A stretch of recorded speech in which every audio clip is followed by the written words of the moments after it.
শুভেচ্ছা। বাঙালিয়ানার প্রদেশের সংবাদে স্বাগত। শুরুতেই শুনে নিচ্ছি সংবাদ শিরোনাম।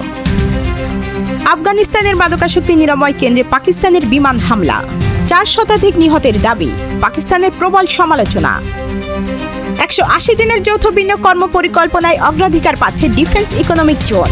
সব গ্যাস ব্লক অনুসন্ধানে হচ্ছে আন্তর্জাতিক দরপত্র। বঙ্গবন্ধু শেখ মুজিবুর রহমানের জন্মদিন আজ। এবার অন্যান্য সংবাদের সঙ্গে বিস্তারিত। পুরো মার্চ মাস জুড়ে থাকছে বাঙালিয়ানার বিশেষ আয়োজন রক্তস্নাত মার্চ। দেখতে চোখ রাখুন বাঙালিয়ানায়।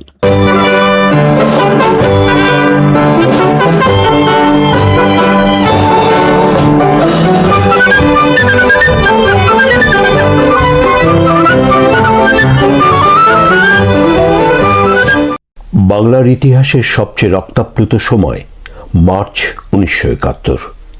একই সঙ্গে এই মার্চই ইতিহাসের স্বর্ণোজ্জ্বল সময়। একদিকে মুক্তির আকাঙ্ক্ষায় বাংলার মানুষের গগন বিদারী উন্মাতাল স্লোগান, অন্যদিকে পাকিস্তানি হায়নার নৃশংস বর্বর গণহত্যার প্রস্তুতি। স্বাধীনতার নেশায় আসক্ত জাতিকে কি দাবিয়ে রাখা যায়? গণহত্যা, আগুন আর ধ্বংসের বধ্যভূমি থেকে বাংলার জনতা ফিনিক্স পাখির মতো উড়াল দিয়ে নীল আকাশে এঁকে দিল লাল সবুজ পতাকা। মুক্তির আকাঙ্ক্ষায় উদ্বেলিত জনতার সংগ্রামমুখর ঘটনাবহুল 1971-এর মার্চ নিয়ে বাঙালিয়ানার প্রতিদিনের আয়োজন রক্তস্নাত মার্চ। স্বাধীনতার ক্ষণগণনায় আজ 17ই মার্চ 1971 বুধবার। ষোড়শ দিনের মতো অসহযোগ আন্দোলনের সভা সমাবেশ মিছিলে উত্তাল ছিল ঢাকা সহ সারা দেশ।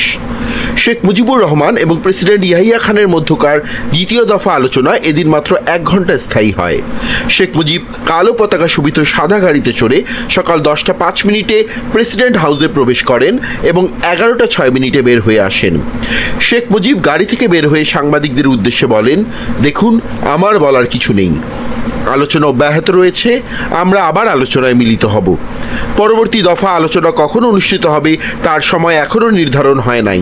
তিনি আরও বলেন, আমাদের সংগ্রাম অব্যাহত আছে এবং লক্ষ্যে উপনীত না হওয়া পর্যন্ত তা অব্যাহত থাকবে। এরপর শেখ মুজিবুর রহমান প্রেসিডেন্ট হাউস থেকে ধানমন্ডির বাসভবনে ফিরে দলীয় হাইকমান্ডের সাথে আলোচনায় মিলিত হন। তিনি দলীয় হাইকমান্ডকে প্রেসিডেন্টের সাথে তার আলোচনা সম্পর্কে অবহিত করেন এবং সেই আলোকে পরবর্তী কর্মসূচি নিয়ে আলোচনা করেন। এদিকে এদিন ইয়াহিয়ার সঙ্গে পাকিস্তান থেকে ঢাকা আগত সাবেক কেন্দ্রীয় আইনমন্ত্রী মিস্টার কর্নেলিয়াস ও ন্যাশনাল সিকিউরিটি কাউন্সিলের secretary major general Omar president হাউসে প্রেসিডেন্টের chief staff officer lieutenant general পীরজাদার সাথে এক আলোচনায় মিলিত হন। ন্যাশনাল আওয়ামী পার্টির প্রধান খান আব্দুল ওয়ালি খান ঢাকায় প্রেসিডেন্ট ইয়াহিয়া খানের সাথে 1 ঘন্টা স্থায়ী আলাপ আলোচনা শেষে অপেক্ষমান সাংবাদিকদের প্রশ্নের জবাবে বলেন, শাসনতান্ত্রিক সংকট নিরসনের জন্য জাতীয় পরিষদের সিদ্ধান্ত গ্রহণের উপযুক্ত স্থান। আওয়ামী লীগ প্রধান শেখ মুজিবুর রহমানের 4 দফা দাবি সম্পর্কে জিজ্ঞাসা করা হলে ন্যাপ প্রধান বলেন, এ ব্যাপারে পূর্বেই আমি আমার অভিমত ব্যক্ত করেছি। ন্যাপ সভাপতি মাওলানা আব্দুল হামিদ খান ভাসানী এক বিবৃতিতে 23 মার্চ পাকিস্তানের জাতীয় দিবসের পরিবর্তে স্বাধীন পূর্ব বাংলা দিবস পালনের জন্য দলীয় কর্মী ও জনগণের প্রতি আহ্বান জানান।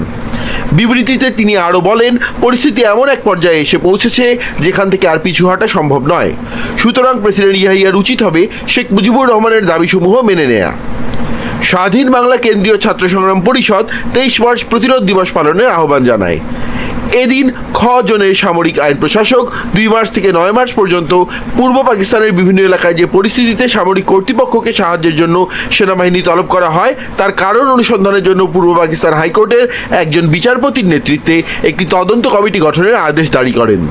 ঘোষণায় আরও বলা হয়, প্রধান বিচারপতি তদন্ত কমিশনের প্রধানকে মনোনয়ন দান করবেন।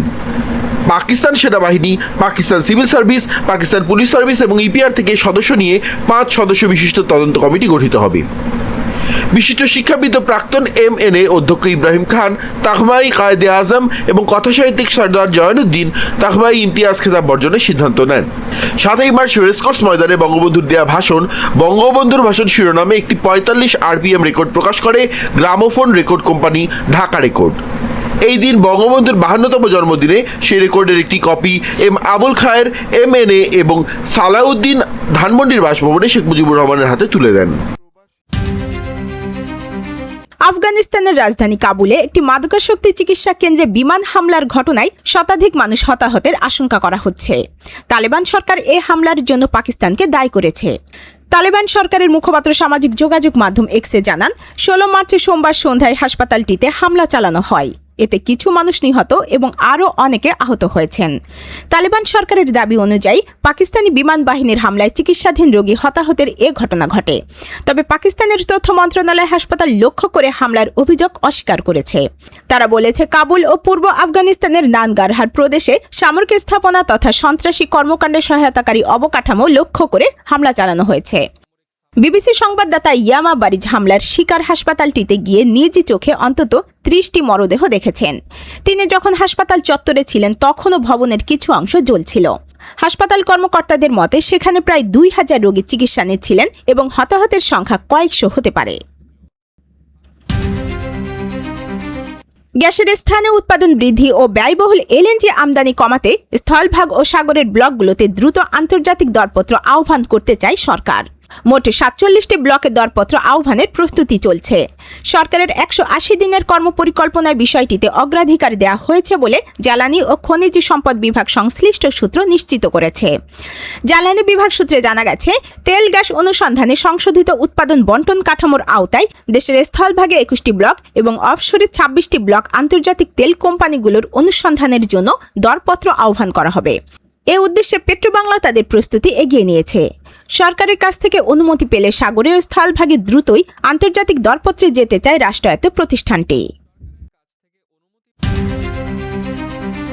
বাংলাদেশের অবিসংবাদিত নেতা বঙ্গবন্ধু শেখ মুজিবুর রহমানের 106তম জন্মবার্ষিকী আজ।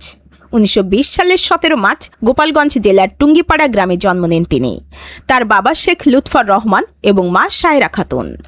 বাংলার স্বাধীনতার মহানায়কের জীবন নিয়ে বাঙালিয়ানায় শুরু হতে যাচ্ছে একটি নতুন প্রতিবেদনের ধারাবাহিক।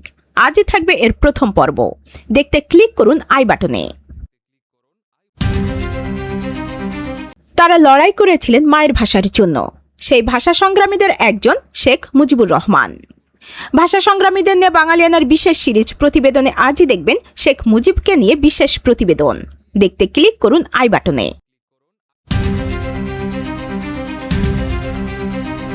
ইরানের জাতীয় নিরাপত্তা পর্ষদের প্রধান আলী লারিজানি নিহত হয়েছেন বলে দাবি করেছেন ইসরায়েলের প্রতিরক্ষা মন্ত্রী ইসরায়েল কাজ।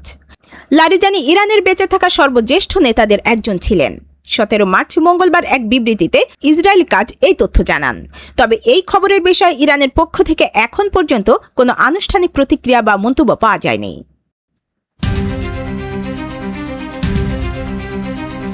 দীর্ঘ 1 দশক আফগানিস্তানে মার্কিন সামরিক বাহিনীর হয়ে কাজ করার পর যুক্তরাষ্ট্রে সরিয়ে আনা এক আফগান নাগরিক টেক্সাসের হাসপাতালে মারা গেছেন। অভিবাসন কর্তৃপক্ষের হেফাজতে নেওয়ার পরই তার মৃত্যু হয় বলে সংশ্লিষ্ট সূত্র নিশ্চিত করেছে। বার্তা সংস্থা অ্যাসোসিয়েটেড প্রেসের এক প্রতিবেদনে ফেডারেল অভিবাসন কর্মকর্তাদের বরাতে জানানো হয়, নিহতের নাম মোহাম্মদ নাজির পাক্তিয়াওয়াল। তাকে অপরাধী দাবি করে কর্মকর্তারা বলেন, পাক্তিয়াওয়ালের বিরুদ্ধে জালিয়াতির মাধ্যমে খাদ্য সহায়তা কর্মসূচির সুবিধা নেওয়া এবং চুরির অভিযোগ রয়েছে। পাশাপাশি সামরিক বাহিনীতে কাজ করার কোনো রেকর্ড তিনি দেখাতে পারেননি বলেও দাবি করেন কর্মকর্তারা। তবে 2 দশক ধরে চলা যুদ্ধে মার্কিন বাহিনীকে সহায়তা করা আফগানদের পুনর্বাসনে নিয়োজিত সান ডিয়েগো ভিত্তিক সংগঠন #আফগান ইভ্যাক সরকারের এই দাবি প্রত্যাখ্যান করেছে। সাম্প্রতিক মাসগুলোতে মার্কিন ইমিগ্রেশন অ্যান্ড কাস্টমস এনফোর্সমেন্ট বা আইসের হেফাজতে মৃত্যুবরণকারীদের মধ্যে পাক্তিয়াওয়াল অন্যতম।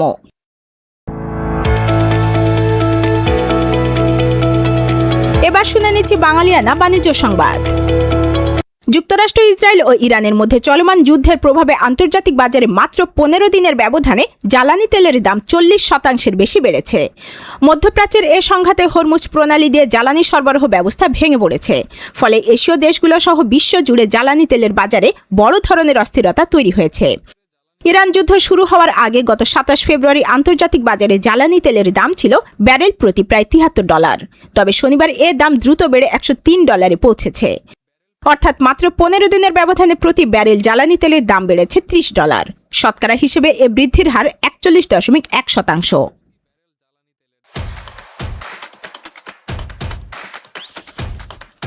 এবার শুনে নিচ্ছি বাঙালিয়ানা ক্রীড়া সংবাদ।